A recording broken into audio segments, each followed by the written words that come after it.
ജീവിതം എല്ലാവർക്കും വെച്ച് നീട്ടുന്നത് ഒരേ സാധ്യതകളല്ല.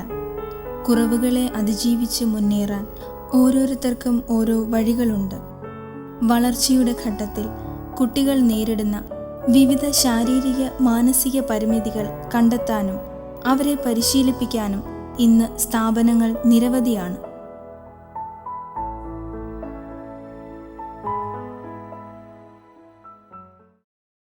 ഓട്ടിസം, സെറിബ്രൽ പാൾസി തുടങ്ങിയ ശാരീരിക മാനസിക പ്രശ്നങ്ങൾ നേരിടുന്ന കുട്ടികളുടെ പരിശീലനത്തിനും പുനരധിവാസത്തിനും ഒരിടം.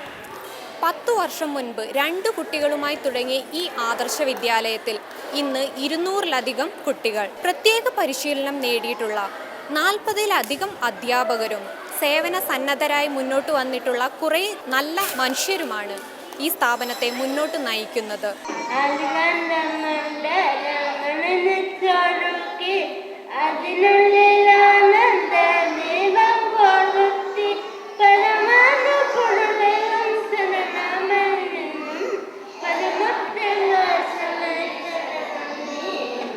നിങ്ങളിവിടെ കെട്ടിന് കാണാൻ 6 വയസ്സിൽ താഴെ ഉള്ള കുട്ടികളാണ് ആദ്യം ഇവിടെ കൊണ്ടുവരുന്നത്. ചെറിയ കുട്ടികൾ വരുമ്പോൾ അവരിൽ കൊടുക്കുന്ന എന്ത് ട്രെയിനിങ്ങിനും അതിലൊരു എഫക്റ്റ് ഉണ്ടാകും. ഇവിടെ ഞങ്ങൾക്ക് അങ്ങനെ 6-7 മാസം തുടങ്ങി 6 വയസ്സ് വരെയുള്ള കുട്ടികൾക്ക് സ്പെഷ്യലായിട്ടുള്ള പ്രോഗ്രാം, വളരെ ഇൻറ്റൻസ് പ്രോഗ്രാമാണ് അവിടെ കൊടുക്കുന്നത്.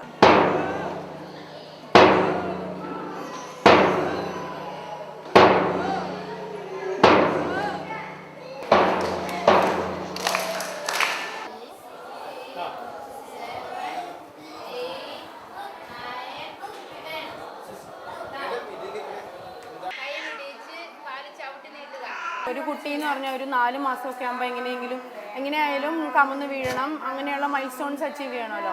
അപ്പോൾ ഇവനൊരു 5 മാസമൊക്കെ ആയിട്ടും കമന്ന് വീഴുന്നില്ല, അങ്ങനെയുള്ള മൈൽ സ്റ്റോൺസ് ഒന്നും അച്ചീവ് ചെയ്യുന്നില്ല എന്ന് കണ്ടപ്പോഴാണ് നമുക്ക് പതുക്കെ തോന്നിയത് എന്തെങ്കിലും പ്രോബ്ലം ഉണ്ടോ എന്ന്. അപ്പോൾ ഡോക്ടേഴ്സിനെ കാണിച്ചപ്പോൾ പറഞ്ഞു സെറിബ്രൽ പാൾസി എന്നുള്ള പ്രോബ്ലം ആണ്.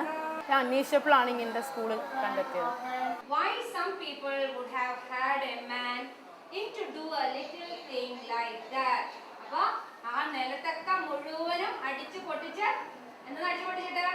അഞ്ജൻ സതീഷ് എന്നാണ് ഇവൻ്റെ പേര്.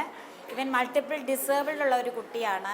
ഞങ്ങളുടെ കുട്ടികളെ പഠിപ്പിക്കുന്ന കമ്പ്യൂട്ടർ അധ്യാപകനും അഞ്ജന് കമ്പ്യൂട്ടർ മാത്രമല്ല, ഇതിന് പുറമെ ചിത്രം വരയ്ക്കാനെന്ന ഒരു കഴിവുണ്ട്.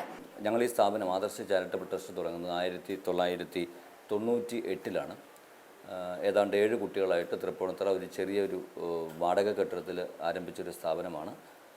ഇന്ന് ഈ സ്ഥാപനത്തിൽ ഏതാണ്ട് 185ഓളം കുട്ടികൾ ഈ നിങ്ങളിപ്പോൾ കണ്ട ഈ ഒരു പ്രധാന ബിൽഡിങ്ങിൽ മാത്രം കുരിക്കാട് വർക്ക് ചെയ്യുന്ന പ്രധാന കെട്ടിടത്തിൽ 185ഓളം കുട്ടികളുണ്ട്.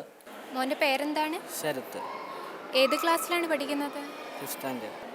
എൻ്റെ സ്വപ്നത്തിൻ താമരപ്പൊയ്കയിൽ വന്നിറങ്ങിയ രൂപവതി, നീലത്താമര മിഴികൾ തുറന്നു നിന്നെ നോക്കി നിന്നു, ചൈത്രം നിന്റെ നീരാട്ടു കണ്ടു നിന്നു. ഒരാളും സമൂഹത്തിൽ നിന്നും ഒറ്റപ്പെടാനിടയാകരുത്. ഇത്തരം അവസ്ഥകൾ ആർക്കും ഉണ്ടാകരുത്. ഇതിനു വേണ്ടിയാണ് ഇവിടുത്തെ ഓരോ പ്രവർത്തനവും. അതുകൊണ്ട് തന്നെ മറ്റു വിദ്യാലയങ്ങൾ വിദ്യാർത്ഥികളെ തേടി നെട്ടോട്ടമോടുമ്പോൾ വരും വർഷങ്ങളിൽ ഒരു വിദ്യാർത്ഥിയെങ്കിലും കുറയണേ എന്ന പ്രതീക്ഷയിലാണ് ഇവിടുത്തെ അധ്യാപകർ. പ്രേമചിന്തതൻ ദേവനന്ദനത്തിലെ പൂമരങ്ങൾ പൂത്തരാവി നിന്റെ നർത്തനം കാണാനൊരുങ്ങി, നിന്നെ കാത്തു നിന്നു ചാടി നീലാകാശവും താരകളും. ആ ആ ആ